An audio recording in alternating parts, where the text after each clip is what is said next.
everyone, welcome back to this channel. In this video, we will solve question number 2 of exercise 7.1 from PSCB textbook. If triangle PQR is congruent to triangle OMN under the correspondence, PQR is in correspondence with OMN, write all the corresponding congruent parts of the triangle. So यहाँ पर two triangles हैं, PQR and OMN, ये दोनों congruent triangles हैं. इन दोनों triangles की correspondence हमें दी हुई है.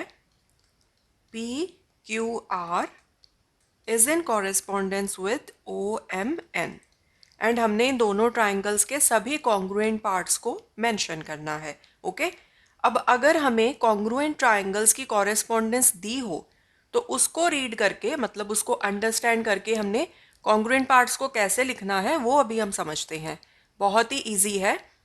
जो हमें यहाँ पर दिया हुआ है फर्स्ट पोजीशन पे वो यहाँ पर जो फर्स्ट पोजीशन पे दिया है उसके कॉरेस्पॉन्डिंग है. मतलब यहाँ पर ना जब कॉरेस्पॉन्डेंस दी हो तो पोजीशन मैटर करती है. सो वन को कॉरेस्पॉन्ड करता है, सेकंड को कॉरेस्पॉन्ड करता है, थर्ड को कॉरेस्पॉन्ड करता है. ठीक है. सो फॉर एग्जाम्पल अगर हमने वर्टिसेस लिखने हैं तो हम क्या लिखेंगे? P vertex is in correspondence with O. Q M को कॉरेस्पॉन्ड करेगा, R N को कॉरेस्पॉन्ड करेगा. ठीक है. इसी तरह से अगर हमने एंगल्स की बात करनी है तो एंगल P मतलब ये जो पहले नंबर पर है एंगल P ये कॉरेस्पॉन्डेंस में होगा एंगल O के. ठीक है. अगर यहाँ से आप पहला उठाओगे तो यहाँ से भी आप पहला उठाओगे. अगर यहाँ से आप सेकंड पिक कर रहे हो तो यहाँ से भी आप सेकंड पिक करोगे. सिमिलरली अगर यहाँ पर आप थर्ड पिक कर रहे हो तो यहाँ पर भी आपने थर्ड पिक करना है. ठीक है. इसी तरह से अगर हमने ट्रायंगल्स की साइड्स की बात करनी है तो अगर हम पहले इन दोनों वर्टिसेस को लेके एक साइड का नेम लिखेंगे जैसे पी क्यू तो पी क्यू के कॉरेस्पॉन्डेंस सेकेंड ट्रायंगल की कौन सी साइड आएगी? O M. आपने यहाँ से भी पहले दोनों वर्टिसेस उठाने हैं. ठीक है. O M. So P Q is in correspondence with O M. ठीक है. सो जब हम साइड्स की कॉरेस्पॉन्डेंस की बात करते हैं तो इसका क्या मतलब होता है कि पी क्यू साइड है ओ एम साइड के इक्वल. इसी तरह से अगर आप यहाँ से ये वाली साइड लोगे क्यू आर ये इक्वल होगी साइड एम एन के. ठीक है. Q R this will be equal to M N. तो इसको हम लिखेंगे Q R is in correspondence with side M N. ठीक है. अब ट्राइंगल है तो तीन साइड्स होती हैं ना. थर्ड साइड के लिए आप क्या करो? इन दोनों वर्टिसेस को पिक करो. आपने पहले दो भी पिक कर लिए, लास्ट वाले दो भी पिक कर लिए. ये वाला जो कॉम्बिनेशन बचा है इसको अभी तक हमने नहीं पिक किया. सो लास्ट में हम ये वाली साइड ले लेते हैं. आर पी लिख लो या पी आर लिख लो. पी आर लिख लेती हूँ मैं. एक ही चीज़ है राइट. साइड तो सेम ही रहेगी ना अगर पी आर लिख लो या आर पी लिख लो. तो ये इज इन कॉरेस्पॉन्डेंस विद ये वाली साइड ओ एन. ठीक है. सो एक बार आपने पहले दोनों को ले लिया, पहले दोनों को पी क्यू को, देन लास्ट वाले दो को एंड फिर आपने थर्ड एंड फर्स्ट वन इनको ले लिया. So P R is equal to O N.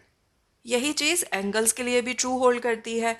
जैसे हमने प्रीवियसली डिस्कस किया था ना कि angle P is in correspondence with angle O. तो इसका क्या मतलब है कि angle P is equal to angle O. Similarly angle Q is equal to angle M and angle R is equal to angle N. ठीक है. So अगर आपको कॉन्ग्रुएंट ट्राइंगल्स की कॉरेस्पॉन्डेंस दी हो ऐसे तो आप इस तरह से कॉन्ग्रुएंट पार्ट्स को लिख सकते हो. ठीक है. अब हम प्रॉपरली अपना आंसर लिखते हैं. ये तो अभी हमने बस समझा है इसको. सो पहले हम कॉरेस्पॉन्डिंग वर्टिसेस लिख लेते हैं. यहाँ से पहले वाला वर्टेक्स उठाओ P. ये कॉरेस्पॉन्डेंस में होगा O के साथ. देन यहाँ से सेकंड उठाओ Q. ये कॉरेस्पॉन्डेंस में होगा M के साथ. एंड देन यहाँ से लास्ट वाला उठाओ R. This is in correspondence with N. अब हम लिख लेते हैं एंगल्स. यहाँ से पहले वाला एंगल उठाओ angle P. This is in correspondence with, यहाँ से भी हमने पहला लेना है right. So angle O. Then यहाँ से सेकंड उठाओ angle Q is in correspondence with angle M. Last वाला उठाओ angle R is in correspondence with angle N. ठीक है, अब साइड्स लिख लेते हैं। सो साइड्स लिखने के लिए पहले तो हम ये वाली साइड ले लेते हैं P Q. So P Q is in correspondence with O M. ठीक है, यहाँ से पहले 2 उठाए, यहाँ से भी पहले 2 ही उठाने हैं। ठीक है, अब हम यहाँ से लेते हैं क्यू आर, लास्ट वाले 2। So Q R is in correspondence with M N, यहाँ से भी लास्ट वाले 2 लेने हैं। ठीक है जी, देन आप ये थर्ड एंड फर्स्ट वाला ले लो, R P is in correspondence with, यहाँ से लास्ट एंड फर्स्ट वाला लो, एन ओ। ठीक है, आप इसको P R and O N भी लिख सकते हो। ठीक है, सेम ही साइड की बात हो रही है ना। सो इस तरह से अगर आपको 2 कॉन्ग्रुएंट ट्रायंगल्स की कॉरेस्पॉन्डेंस दी हो तो आप उसके अकॉर्डिंगली कॉरेस्पॉन्डिंग कॉन्ग्रुएंट पार्ट्स को लिख सकते हो, जैसे हमने यहाँ पर लिखा है। So this completes question number 2। In the coming videos we will solve more questions. Thanks for watching, take care.